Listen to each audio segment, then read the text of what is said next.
નમસ્કાર વિદ્યાર્થી મિત્રો, આઈસીઈ ની યુટ્યુબ ચેનલમાં આપનું હાર્દિક સ્વાગત છે। એસએસસી સ્ટાફ સિલેક્શન કમિશન દ્વારા હજી એક નવી ભરતી બહાર પડી છે અને આ હજી એક નવી ભરતી જે છે એની થંબનેલ એટલે કે આ વિડીયો શરૂ થતા પહેલા જે ઇમેજ આવી હતી એ ઇમેજ જોઈને ઘણા બધા વિદ્યાર્થીઓને જે છે મનની અંદર એક ઉમંગની જ્યોત જાગી હશે કે ભાઈ 12 પાસ ઉપર ભરતી છે ને 30,000 રૂપિયાનો પગાર આપવા તૈયાર છે, તો આ ભરતી તો જે છે આ તક તો આપણે ઝડપી જ લેવી છે। 100% મિત્રો આપના વિચાર સાથે આપના જે નિર્ણય સાથે હું સહેમત છું કે ભાઈ આ ભરતી જે છે, અને મને આજે ખરેખર દિલથી એવો આનંદ થાય છે કે આપને હું આ ભરતી વિશેની માહિતી આપવા જઈ રહ્યો છું। આ ભરતી જે છે એ માહિતી આપી અને ઘણા બધા વિદ્યાર્થીઓ ઘણા બધા વ્યક્તિઓનું જે છે એ ભવિષ્ય સુધરી શકે છે। આ ભરતી માટેનો સમય 4.5 મહિનાથી 5 મહિના સુધીનો સમય આપણને મળશે તૈયારીનો, પહેલી વસ્તુ। બીજી વસ્તુ કે કદાચ આપણે એવું વિચારતા હોઈએ કે ભાઈ આનો સિલેબસ શું હશે અથવા તો પરીક્ષાનું લેવલ શું હશે, તો એ બધી વસ્તુ તો હું વિડીયોમાં આગળ આપને વાત કરીશ, પણ એટલું ચોક્કસથી કહી દઉં કે માની લ્યો કે ભાઈ આના વિશે આપ કદાચ કોઈ એવા વ્યક્તિ છે કે પહેલી વખત જે છે એ સરકારી નોકરી માટે આગળ વધવા વિચારે છે, તો એવા વ્યક્તિઓ પણ જે છે એ આ ભરતી માટે તૈયાર 100% સંપૂર્ણ રીતે થઈ શકશે જો એ પોતે ડેડિકેટેડ પૂર્વક જે છે એ તૈયારી કરે તો। મિત્રો, બહુ જાજો સમય ન બગાડતા આ ભરતી વિશેની માહિતી જે છે એની શરૂઆત કરું છું। એસએસસી ની અંદર ગ્રુપ સી ને ગ્રુપ ડી માં જે છે આ ભરતી બહાર પડી છે। સ્ટેનોગ્રાફર તરીકેની જે આ પોસ્ટ છે, અને આ પોસ્ટ જે છે એ ઘણા બધા અલગ અલગ ડિપાર્ટમેન્ટ જે મિનિસ્ટ્રીઝ છે એ મિનિસ્ટ્રીઝની અંદર ઘણા બધા ડિપાર્ટમેન્ટ્સ હોય છે, એ ડિપાર્ટમેન્ટની અંદર જે છે એ આપની કામગીરી જે છે એ રહેશે। ટૂંકમાં એક એક્ઝામ્પલ આપું, માની લો કે ઇન્કમ ટેક્સ ડિપાર્ટમેન્ટ છે, તો ઇન્કમ ટેક્સ ડિપાર્ટમેન્ટની અંદર સ્ટેનોગ્રાફર તરીકેની આપની જે છે એ ટૂંકમાં જોબ રહેશે। અને એમાં હું આપને એટલું કહી દઉં, માની લો કે અત્યારે આપને આ જોબ મળી જાય સ્ટેનોગ્રાફર તરીકે ઇન્કમ ટેક્સ ડિપાર્ટમેન્ટમાં, તો આગળ જતા આપ 3 થી 4 વર્ષ કે મેક્સિમમ 5 વર્ષની અંદર ઇન્ટરનલ પરીક્ષા આપી અને ઇન્કમ ટેક્સ ઓફિસર પણ જે છે એ બની શકો છો। એટલે એ આપ જે છે સ્ટેનોગ્રાફરની પોસ્ટ ઉપરથી આપનું અપગ્રેડેશન પણ જે છે એ થઈ શકે છે। એટલે એવું જ નથી કે આજીવન તમે સ્ટેનોગ્રાફર તરીકે જે છે ટૂંકમાં આપને આ નોકરી નિભાવવાની રહેશે કે તો ટૂંકમાં કામગીરી કરવાની રહેશે, એટલે આપને આગળ વધવાનો પણ જે છે તક અને ચાન્સ 100% જે છે મળી શકે છે। એટલે આ લેવલ ઉપર જે છે એ ટૂંકમાં આપણે આગળ વધીએ, કારણ કે આની અંદર બહુ ઓછા વ્યક્તિઓ જે છે એ ટૂંકમાં ભાગ લેતા હોય છે, બહુ ઓછું કોમ્પિટિશન આપના માટે રહેતું હોય છે। આગળ જે છે શરૂઆત કરીએ મિત્રો કે ભાઈ આ ભરતી માટે જે છે અગત્યની તારીખો શું છે, તો કે સૌપ્રથમ આપને વાત કરું, ઓનલાઈન એપ્લિકેશનની શરૂઆત 10/10/2020 થી શરૂ થઈ ગઈ છે અને ત્યાર પછી આની છેલ્લી તારીખ રહેશે 4 નવેમ્બર 2020 રાતના 11:30 વાગ્યા સુધી। ત્યાર પછી મિત્રો એવું કીધું છે કે ભાઈ making online fees payment, online fees જો ભરવી હોય તો એ રાતના 6/11/2020 રાતના 11:30 વાગ્યા સુધી રહેશે। અને માની લો કે ઓનલાઈન ફીસ પેમેન્ટ જે છે આપ નથી કરી શકતા, આપને ઓફલાઈન ફીસ પેમેન્ટ કરવું છે, તો ઓફલાઈન ફીસ પેમેન્ટ માટે ચલણ જે જનરેટ કરવાનું હોય એ ચલણ જનરેટ માટેની છેલ્લી તારીખ 8 નવેમ્બર 2020 રાતના 11:30 વાગ્યા સુધી રહેશે।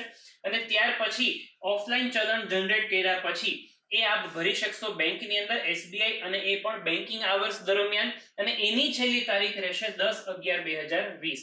અને આ ફોર્મ ભર્યા પછી આપણે ફીસની પ્રોસિજર કમ્પ્લીટ કર્યા પછી એની જે પરીક્ષા લેવાશે કોમ્પ્યુટર બેઝડ એક્ઝામિનેશન પેપર 1 એ લેવાશે 29/3/2021 થી લઈ અને 31/3/2021, એટલે કે 29 માર્ચ, 30 માર્ચ અને 31 માર્ચ 3 દિવસનો સમય રહેશે। એ 3 દિવસના સમય દરમિયાન આપની પરીક્ષા જે છે આની લેવાશે। એ પરીક્ષા લેવાઈ ગયા પછી એમાં જો આપ ક્વોલિફાય થઈ જાવ છો તો એના પછી જે છે એ સ્કિલ ટેસ્ટ આવે છે, અને સ્કિલ ટેસ્ટની અંદર જે છે એ ક્વોલિફાઈંગ રહેતું હોય છે। આના માર્ક્સના આધારે જે છે આપણું આખું મેરિટ તૈયાર થતું હોય છે, એટલે એ વસ્તુમાં આપણે ખાસ કરીને ધ્યાનમાં રાખીશું। સ્કિલ ટેસ્ટ કઈ રીતે હોય છે, શું છે, એ આપણે ખાસ કરીને આગળ વિડીયોમાં જોશું। તો અહીંયા એટલું આપણે જોયું કે ભાઈ અગત્યની ડેટ્સ કઈ હતી, એટલે કે ભાઈ 4 તારીખ જે છે એ ફોર્મ ભરવાની છેલ્લી તારીખ છે, પણ આપણે ત્યાં સુધી રાહ નહીં જોઈએ, આપણે જે છે એ વિડીયો જોયા બાદ તરત જ જે છે આનું ફોર્મ ભરી દેશું। હા, અગત્યના ડોક્યુમેન્ટ્સ જે પણ કાંઈ જરૂરિયાત હોય એ સાથે રાખી અને પછી એ કલેક્ટ કરી અને પછી ફોર્મ ભરીશું, કારણ કે ઘણા કેન્ડિડેટ્સ એવા હોય કે ભાઈ જે એસસી, એસટી કે ઓબીસી કેટેગરીથી બિલોંગ કરતા હોય, તો એ લોકોને ઇંગ્લિશમાં જે છે એ ડોક્યુમેન્ટ્સની જરૂર પડતી હોય છે, બરાબર છે, ક્રિમિલિયર સર્ટિફિકેટની એની, એટલે એ ડોક્યુમેન્ટ્સ આપણે સાથે લઈને પછી ત્યાર પછી ફોર્મ ભરવાની શરૂઆત કરીશું। એજ લિમિટની વાત કરું મિત્રો, તો અહીંયા એજ લિમિટની અંદર એ લોકોએ એવું કીધું છે, અહીંયા જે છે એ ટૂંકમાં 1/8 જે છે એ ટૂંકમાં આવશે। અહીંયા એજ લિમિટમાં આપણને એવું જણાવે છે કે સ્ટેનોગ્રાફર ગ્રેડ સી માટે 18 થી 30 વર્ષની વય મર્યાદા રહેશે, 18 થી 30 વર્ષ જનરલ કેટેગરી માટે. અને ત્યાર પછી એ લોકો એવું કહે છે કે કેન્ડિડેટ બોર્ન નોટ બિફોર 2/8/1990, એટલે કે ભાઈ 2 ઓગસ્ટ 1990 કરતા પહેલા જન્મ ન હોવો જોઈએ. 2 ઓગસ્ટ 1990 ના દિવસે જન્મ હશે તો ચાલશે, અથવા તો એના પછી. અને બીજું એવું કીધું છે એન્ડ નોટ લેટર દેન 1/8/2002, એટલે કે 1 ઓગસ્ટ 2002 પછી જન્મ ન હોવો જોઈએ. 1 ઓગસ્ટ 2002 ના દિવસે જન્મ હશે તો ચાલશે. આ જન્મ તારીખની વચ્ચે, આ તારીખોની વચ્ચે જો આપની જન્મ તારીખ આવતી હોય તો ચોક્કસથી આપ ફોર્મ ભરી શકો છો જનરલ કેટેગરી માટે. એસસી એસટી ઓબીસી કે પીડબ્લ્યુડી કે એક્સ સર્વિસમેન માટે જે છે એ જે પણ કઈ છૂટછાટ આપેલી છે એ છૂટછાટ પ્રમાણે એમને વયમર્યાદામાં છૂટછાટ અપર એજ લિમિટમાં મળશે, બરાબર છે. એટલે કે 30 વર્ષ પછી 3 વર્ષ કે 5 વર્ષ કે એવી રીતે. ક્લિયર? એવી જ રીતે સ્ટેનોગ્રાફરમાં ગ્રેડ ડી માટે 18 થી 27 વર્ષની વયમર્યાદા એ લોકોએ કીધી છે, બરાબર છે.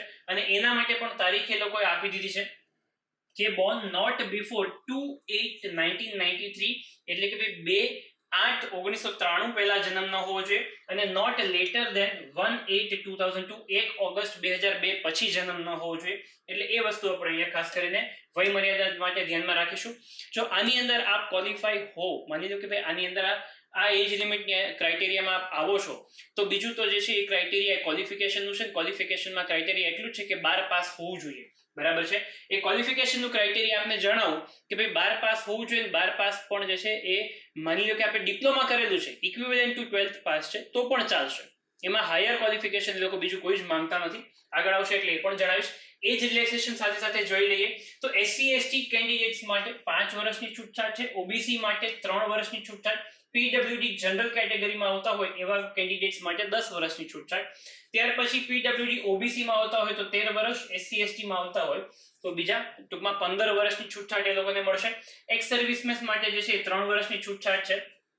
ત્યાર પછી defence personal disable in operation during hospitalities with any foreign country or in a distributed area and released as a consequence thereof, એના માટે 3 વર્ષની છૂટછાટ છે, બરાબર છે.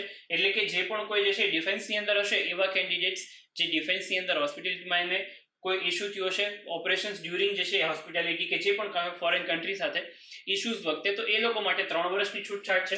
એટલે એ કેન્ડિડેટ્સ પણ જે છે અહીંયા અપ્લાય કરી શકે છે. એવી જ રીતે બીજી છૂટછાટ અહીંયા આપેલી છે એકોર્ડિંગલી, એટલે આપ જે છે ટૂંકમાં એકોર્ડિંગલી આ છૂટછાટ જે છે ધ્યાનમાં રાખી શકો છો, બરાબર છે. ઇન જનરલ જે છે એ પીડબ્લ્યુડી એસસી એસટી કે ઓબીસી કેન્ડિડેટ્સ માટે જે પણ કાંઈ છૂટછાટ હતી એ મેં આપને અહીંયા જણાવી દીધું છે. ત્યાર પછી જોઈએ મિત્રો ક્વોલિફિકેશનની અંદર કે candidate must have passed 12th standard or equivalent examination, એટલે ડિપ્લોમા કરેલું હશે તો પણ ચાલશે. એટલે એ આપનું કમ્પ્લીટ થઈ ગયેલું હોવું જોઈએ. રનિંગ હોય કે આ ડિસ્પ્યુટ્સ કે મહામારીના લીધે આપનું જે છે ક્વોલિફિકેશન 12th નું રિઝલ્ટ ન આવ્યું હોય તો નહીં ચાલે. 1 ઓગસ્ટ પહેલા જે છે રિઝલ્ટ આવી ગયું હોય આપનું 1 ઓગસ્ટ 2020 પહેલા, તો આપ ચોક્કસથી આ ભરતી માટે જે છે લાભ લઈ શકો છો. અને હા, સાથે સાથે એજ લિમિટની જે ક્રાઇટેરિયા છે એની અંદર આપ ક્વોલિફાય કરતા હો તો અપર ક્વોલિફિકેશનમાં ગ્રેજ્યુએશન પોસ્ટ ગ્રેજ્યુએશન ગમે તે હશે એમાં કોઈ જ ઇશ્યુ નથી. એટલે એ વસ્તુ પણ ખાસ કરીને ધ્યાનમાં રાખજો. આ ભરતી ખાલી ને ખાલી 12th પાસ થયેલા વિદ્યાર્થીઓ માટે જ નથી, દરેકે દરેક કેન્ડિડેટ્સ માટે છે જે આ ક્રાઇટેરિયામાં બિલોંગ કરતા હોય. આ મિનિમમ ક્રાઇટેરિયા એ લોકો ક્વોલિફિકેશનનો આપેલો છે, મેક્સિમમ કોઈ ક્રાઇટેરિયા નથી. અને એજ લિમિટ જે આપેલી છે એ એજ લિમિટની અંદર જો આપ આવતા હો તો ચોક્કસથી આ ફોર્મ જે છે આપ ભરી શકો છો. સ્ટેનોગ્રાફર એટલે એક પ્રકારે આપણે ટાઈપરાઇટર કરી જે વાપરતા હતા એ ટાઈપરાઇટર કહી શકાય. એની અંદર જે છે રિક્રુટમેન્ટ આવેલી છે. હા, એનું થોડીક આપણે પ્રેક્ટિસ કરવી પડે ટાઈપિંગની. જનરલી આપણે સ્ટેટ ગવર્મેન્ટની કે એની પરીક્ષા આપતા હોઈએ એટલે ટાઈપિંગની પ્રેક્ટિસ આપણે ઓલરેડી કરતા હોઈએ છીએ. તો અહીંયા જે છે ટાઈપિંગની પ્રેક્ટિસ કોમ્પ્યુટરની જગ્યાએ ટાઈપરાઇટરમાં આપણે જે છે કરવી પડે. થોડીક મહેનત પડે. કદાચ આપણને એવું લાગે કે ના એમાં તો બહુ અઘરું, પણ કરવા બેસો તો એ વસ્તુ સહેલી થશે. નહીં કરો તો આજીવન એ વસ્તુ તમારા માટે અઘરી જ રહેવાની છે. અને આપણે એટલો જ બેનિફિટ જોઈએ કે ભાઈ આપણી સ્ટાર્ટિંગ સેલેરી જે છે એ 30,000 થઈ જશે, અને એ પણ ગવર્મેન્ટની અંદર, બરાબર છે. પરમનન્ટ જોબ તમારી થઈ જશે. આગળ જતા પ્રમોશન્સ તો છે જ, એટલે એ પણ ખાસ કરીને જે છે ધ્યાનમાં રાખી અને પછી જ આપણે જે છે આ નિર્ણય લઈએ કે ના આપણા માટે અઘરું છે અથવા તો આપણે ન કરી શકીએ એવી વસ્તુ એ જ છે કે જેમાં આપણે કરતા નથી. આપણે જો કરીએ તો આપણે 100% જે છે ચોક્કસથી કરી શકીએ. એટલે મિત્રો ખાસ કરીને ધ્યાનમાં રાખજો કે આ તક આવી છે એને ઝડપી લેજો. ત્યાર પછી કોમ્પ્યુટર બેઝડ એક્ઝામિનેશન છે, એની અંદર કઈ રીતે એ લોકો સિલેબસને લેવાના છે, પરીક્ષા કઈ રીતે રહેશે જનરલ ઇન્ટેલિજન્સ એન્ડ રીઝનિંગ જે 50 પ્રશ્ન અને 50 માર્ક્સ માટે રહેશે. જનરલ અવેરનેસ 50 પ્રશ્ન 50 માર્ક્સ માટે રહેશે. ઇંગ્લિશ લેંગ્વેજ એન્ડ કોમ્પ્રિહેન્સિવ 100 પ્રશ્ન 100 માર્ક્સ માટે રહેશે. કુલ મળીને 2 કલાકનો સમય મળશે. અને જે પણ કોઈ ફિઝિકલ હેન્ડીકેપ છે એ લોકો માટે 2 કલાક ને 40 મિનિટનો સમય જે છે એ મળશે. ક્લિયર છે? હવે મિત્રો આની અંદર ગણિત નથી, જે સૌથી મોટો આપણો ભય છે એ જ વસ્તુ આની અંદર નથી. ઇંગ્લિશ એક ભય આપણને લાગે પણ એ પણ જે છે હવે આપના માટે સહેલું થઈ જશે. ઇંગ્લિશના પણ જે છે યુટ્યુબની અંદર આપણે વિડીયોઝ મૂકવા લાગ્યા છે, એટલે એના દ્વારા આપને હજી કદાચ થોડુંક વધારે સરળ જે છે એ બની જશે ઇંગ્લિશ આપના માટે.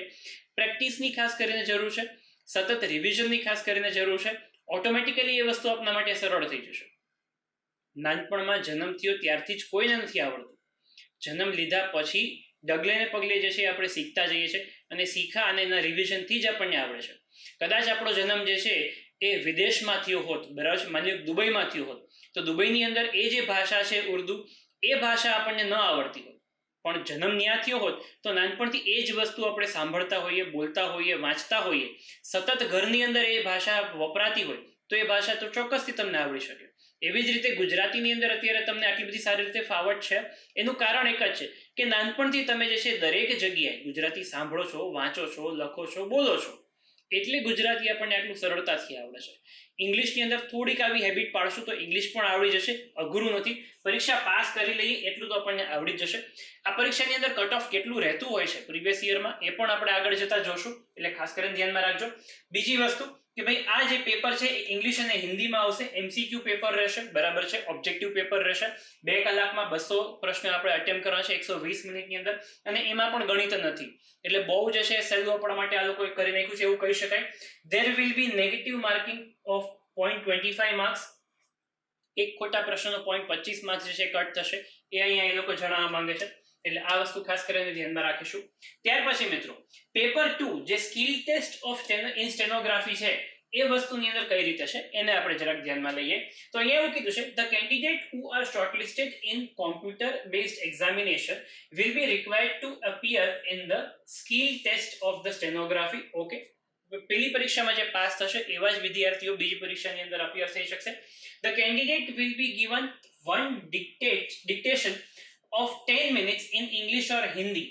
એટલે કે ઇંગ્લિશ અથવા હિન્દી જે પણ કાંઈ આપણે સ્ટેનોગ્રાફીની અંદર ટાઈપિંગ માટે ભાષા પસંદ કરીશું એ ભાષાની અંદર 10 મિનિટનું ડિક્ટેશન થશે. એટલે કે એક વ્યક્તિ અથવા તો ઓડિયો દ્વારા આપને 10 મિનિટ માટે જે છે એ વસ્તુ બોલવામાં આવશે, કહેવામાં આવશે, એ આપણે લખવાનું રહેશે.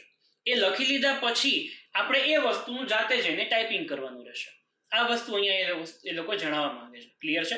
કારણ કે સ્ટેનોગ્રાફીની જોબ એવી હોય કે જ્યાં તમારે પહેલા લખવાનું હોય પછી એને ટાઈપિંગ કરવાનું હોય. એટલે કોઈ વ્યક્તિ બોલતા હોય એને આપણે લખવાનું હોય, એને આપણે આપણા શોર્ટ ફોર્મમાં ઉતારવાનું હોય, પછી આપણે એને ટાઈપિંગ કરવાનું હોય. એ વસ્તુ અહીંયા કહેવા માંગે છે. અને એની અંદર એ લોકો સ્પીડ એવું કહે છે કે સ્પીડ ઓફ 100 વર્ડ પર minute for the post of stenography grade C. Grade C માટે તમે જો ફોર્મ ભરવા માંગો છો તો એમાં 100 વર્ડ પર મિનિટની તમારી સ્પીડ હોવી જોઈએ. ત્યાર પછી ગ્રેડ ડી માટે તમે ફોર્મ ભરો છો તો 80 વર્ડ પર મિનિટ તમારી જે છે એ સ્પીડ હોવી જોઈએ. એ રિક્વાયરમેન્ટ છે મિનિમમ, એ લોકો આપણને કીધું છે. The matter will have to be transcribed on the computer. એટલે કોમ્પ્યુટરની અંદર તમારે એ વસ્તુ જે છે જે લખેલી છે તમે એને તમારે જે છે ટાઈપ કરવાનું રહેશે. આના માટે સમય કેટલો મળશે એ પણ ટાઈપિંગ માટે એ પણ આપણે જોઈ લઈએ. એનું પણ એ લોકો આપણને માહિતી આપેલી છે. તો કે ગ્રેડ ડી માટે જો તમે ઇંગ્લિશ પસંદ કરો છો તો તમને 50 મિનિટનો સમય મળશે, અને પીડબ્લ્યુડી ફિઝિકલ હેન્ડીકેપ કેન્ડિડેટ્સ માટે 70 મિનિટનો સમય રહેશે. ક્લિયર છે? જો તમે હિન્દી પસંદ કરો છો ટાઈપિંગ કરવાનું તો તમને 65 મિનિટનો સમય મળશે, અને એમાં જે છે ટૂંકમાં પીડબ્લ્યુડી કેન્ડિડેટ્સ માટે 90 મિનિટનો સમય મળશે. આ ગ્રેડ ડી ની પોસ્ટ માટેની માહિતી હતી. હવે ગ્રેડ સી ની પોસ્ટ માટેની માહિતી આપણે જોઈએ. ઇંગ્લિશ ટાઈપિંગ પસંદ કરો છો તો 40 મિનિટનો સમય, પીડબ્લ્યુડી કેન્ડિડેટ્સ માટે 55 મિનિટનો સમય, અને હિન્દી પસંદ કરો છો તો 55 મિનિટનો સમય જનરલ કેટેગરી માટે, જનરલ છે, SC ST છે કે ટૂંકમાં એ બધા માટે, અને પીડબ્લ્યુડી કેન્ડિડેટ્સ માટે જ ખાલી આ 75 મિનિટનો સમય જે છે મળશે. આ જે અહીંયા સમય મર્યાદા આપેલી છે આ સમય મર્યાદા પીડબ્લ્યુડી કેન્ડિડેટ્સ માટે જ છે, એટલે બાકીના બધા જ કેન્ડિડેટ્સ માટે અહીંયા જે સમય મર્યાદા આપેલી છે એ રહેશે. ક્લિયર છે મિત્રો? એટલે ટાઈપિંગ તમે હિન્દી કે ઇંગ્લિશ જે પસંદ કરો છો. બીજી વસ્તુ ખાસ કરીને કહી દઉં કે જોબ લાગી ગયા પછી આપે હિન્દી અથવા ઇંગ્લિશ બંનેમાં ટાઈપિંગ કરવાનું થશે. એટલે આપણે જ્યારે પ્રેક્ટિસ કરીશું, શીખીશું, ત્યારે બંને શીખીશું. એટલું ધ્યાન રાખો મિત્રો કે ઇંગ્લિશ અથવા હિન્દી ટાઈપિંગ શીખવાથી જો 30,000 રૂપિયાની નોકરી મળતી હોય તો એ જે છે એ ટૂંકમાં શીખવું કાંઈ ખોટું નથી. અને આ તમારે ટાઈપિંગ ક્યારે આવશે તો કે પહેલા તો માર્ચ મહિનાના એન્ડમાં 29, 30 અને 31 તારીખે તમારી સ્કિલ કોમ્પ્યુટર બેઝડ ટેસ્ટ લેવાશે, એટલે કે પહેલી પરીક્ષા. પછી એનું રિઝલ્ટ આવશે અને પછી એનું ટાઈપિંગ થશે. પછી તમારી આ ટાઈપિંગની સ્કિલ ટેસ્ટ જે છે એ ટૂંકમાં લેવાશે. એટલે ઓલમોસ્ટ બીજો 1 મહિનો આપણે ગણી શકાય. આજથી લઈને 6 મહિના સુધીનો સમય આરામથી આપણને મળી શકે છે. એટલે 6 મહિનાના સમય દરમિયાન આપણે પ્રેક્ટિસ કરી અને વ્યવસ્થિત રીતે જે છે એ ટૂંકમાં એમાં સમય આપીએ તો આરામથી આપણે શીખી શકીએ છીએ, આપણને આવડી શકે છે. અત્યારે સામાન્ય રીતે જે પણ કોઈ આપણા ટચમાં હોય, જે ટાઈપિંગ કરતા હોય, ટાઈપિસ્ટ હોય, એ લોકોને પૂછજો કે ભાઈ પ્રાઇવેટની અંદર એમને કેટલા કલાકની નોકરી હોય અને કેટલો પગાર મળે છે, અને એ પણ કેટલા વર્ષના એક્સપિરિયન્સ પછી. તમે વિચાર કરો કે તમારી પાસે અહીંયા કોઈ પણ પ્રકારનો એક્સપિરિયન્સ માંગવામાં નથી આવ્યો. એવું જરાય નથી કીધું કે ભાઈ તમે તમારી પાસે ટાઈપિંગનો 2 વર્ષનો, 1 વર્ષનો કે 3 વર્ષનો તમારી પાસે એક્સપિરિયન્સ હોવો જોઈએ, એવું નથી કીધું. અહીંયા સિમ્પલ એટલું જ કીધું છે કે જે ટાઈપિંગ ટેસ્ટ અમે લઈએ એની અંદર તમે ક્વોલિફાય થઈ જાઓ, જે અમે કોમ્પ્યુટર એક્ઝામિનેશન લઈએ છીએ MCQ એની અંદર તમે ક્વોલિફાય થઈ જાઓ, એટલે અમે તમને 30,000 પગાર આપવા તૈયાર છીએ. અને આ 30,000 પગાર હું મિનિમમ કહું છું આપને. આમાં ગ્રેડ પે હોય છે, 2400નું ગ્રેડ પે છે, 4200નું છે, 4600નું છે. ગ્રેડ પે જેમ વધારે એમ પગાર વધારે. સ્ટાર્ટિંગ સેલેરીની વાત કરું છું મિત્રો. હું આની અંદર આગળ જતા તમારો પગાર વધશે એવું નથી કહેવા માંગતો. સ્ટાર્ટિંગ સેલેરીની હું આપને વાત કરું છું. અને આ જ પોસ્ટ માટે જો તમારું દિલ્હીની અંદર સિલેક્શન થાય ને તો તમારું એ જ સ્ટાર્ટિંગ સેલેરી મિનિમમ 40,000થી શરૂઆત થઈ શકે છે. કેટલાથી? 40,000થી. ગુજરાતની અંદર જે છે આ હું તમને 30,000 જે છે મિનિમમ કહું છું. એટલે હું તમને જે છે એ શરૂઆતમાં એટલે જ કીધું હતું કે દિલથી ખરેખર આનંદ થાય છે કે આ પોસ્ટ વિશે આપને હું માહિતી આપું છું. આ માહિતી જે છે એ આપ સુધી પહોંચાડું છું. એનો આનંદ મને એટલે છે કે આની અંદરથી કદાચ અમુક વિદ્યાર્થીઓ ફોર્મ ભરશે, સિલેક્ટ થશે તો એ મને જે છે એ ટૂંકમાં આભાર આપવા નથી આપવાના, પણ એનો જે છે એ ટૂંકમાં ક્યાંક ને ક્યાંક અંતરના આશીર્વાદ જે છે એ મારા સુધી પહોંચશે. અને એમનો જે છે એ ટૂંકમાં લાઇક અને શેર કે એની કમેન્ટ એક જે છે નાનકડી એનાથી અમને ઘણો મોટિવેશન મળશે. એટલે મિત્રો તમે લોકો જે વિચારો છો કે ભાઈ ના આ અઘરું છે, ના ન કરાય, એ વસ્તુ ખોટી છે. અત્યારની પરિસ્થિતિ પ્રમાણે આ 6 મહિનાનો સમય મળતો હોય તો 100% કરાય. આગળ વધીએ મિત્રો. ઓકે, હવે આ પરીક્ષા જે સ્ટેનોગ્રાફર જે ટાઈપિંગની લેવાય છે એ ટાઈપિંગની પરીક્ષાની અંદર કઈ રીતે જે છે પસંદગી થતી હોય છે, શું છે તો કે માની લો ટાઈપિંગની જે પરીક્ષા છે એમાં cut off on percentage of mistake general category માટે 5% મિસ્ટેક ચાલે. જનરલ કેટેગરી માટે 5% મિસ્ટેક જે છે એ ચાલશે. એટલે એમાં જે છે એ ટૂંકમાં લાસ્ટ યરનો આ ડેટા છે. આ લાસ્ટ યરના ડેટા મુજબ જે છે એમાં 492 જનરલ કેટેગરીના કેન્ડિડેટ્સ જે છે એ પસંદ થયા હતા.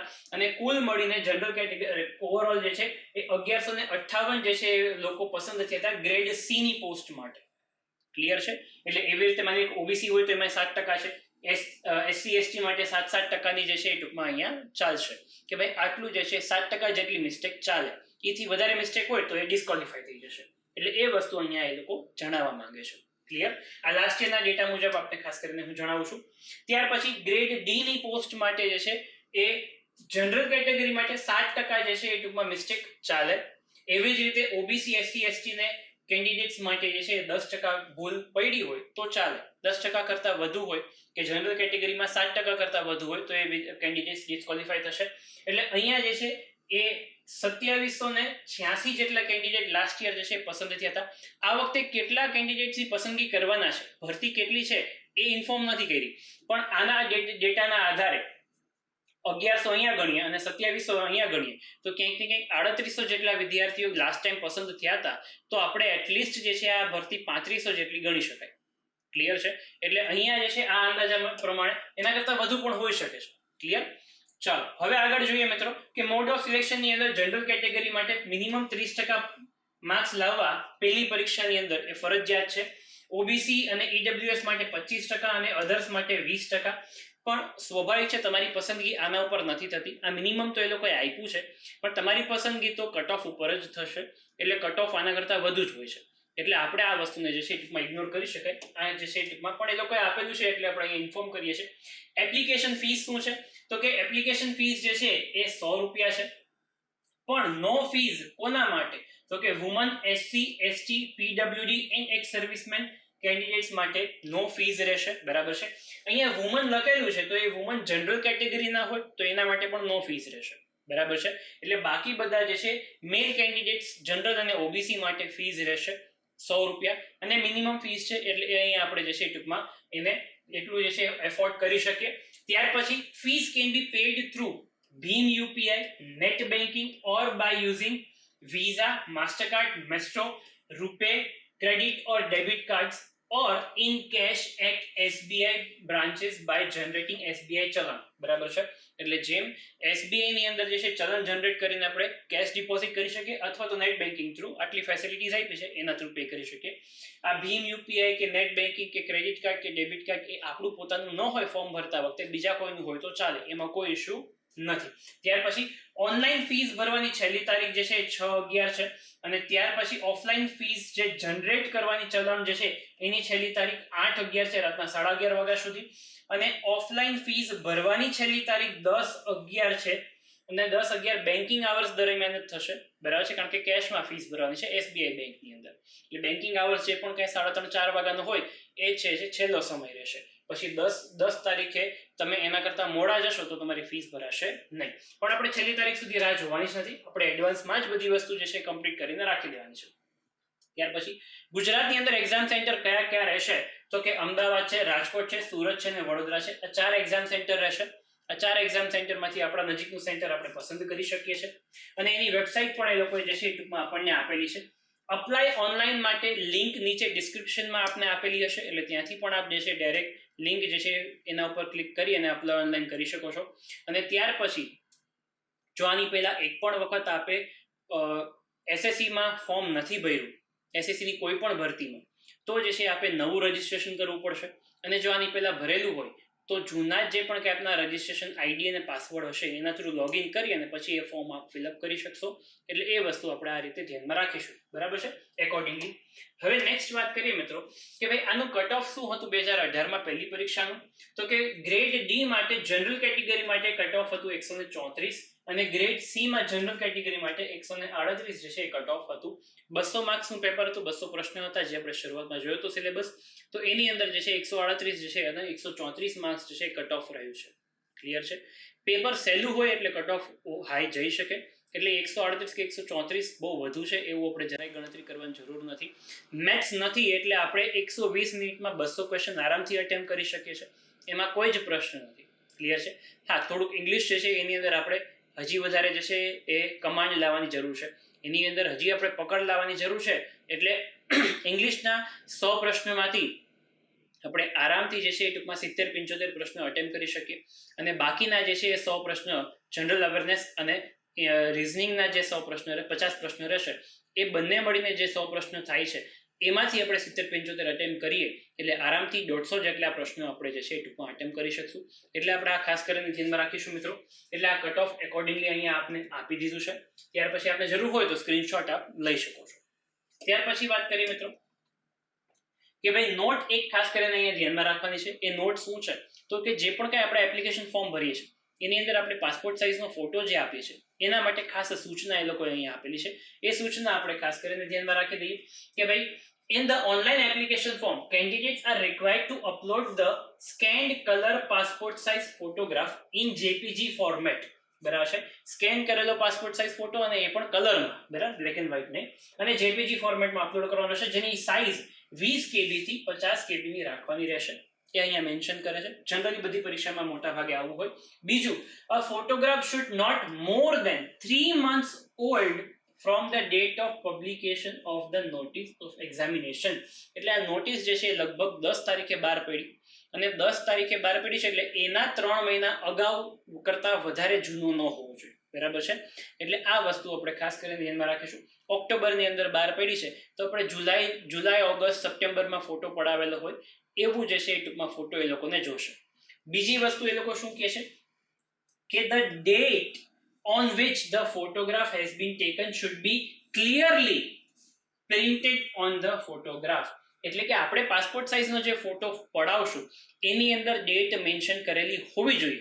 માની લો કે તમારી પાસે ફોટો છે કે જે આ છેલ્લા 3 મહિના સમય દરમિયાન આપે ફોટો પડાવેલો છે પણ એની અંદર ડેટ નથી તો એ નહીં ચાલે. તો એના કારણે પણ એ લોકો ડિસ્કોલિફાઈ કરી શકે છે, એવું એ લોકોએ ક્લિયરલી મેન્શન કરેલું છે.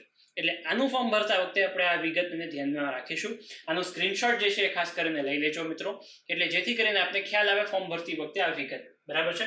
ત્યાર પછી application without such date printed on photograph will be rejected, જે મેં વાત કરી એ અહીંયા એ લોકો મેન્શન કરે છે આપણને. બરાબર છે.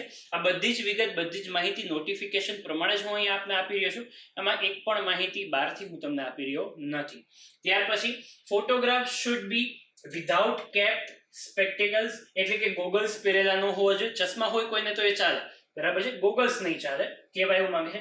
And both ears should be visible, બંને કાન દેખાવતા હોવા જોઈએ.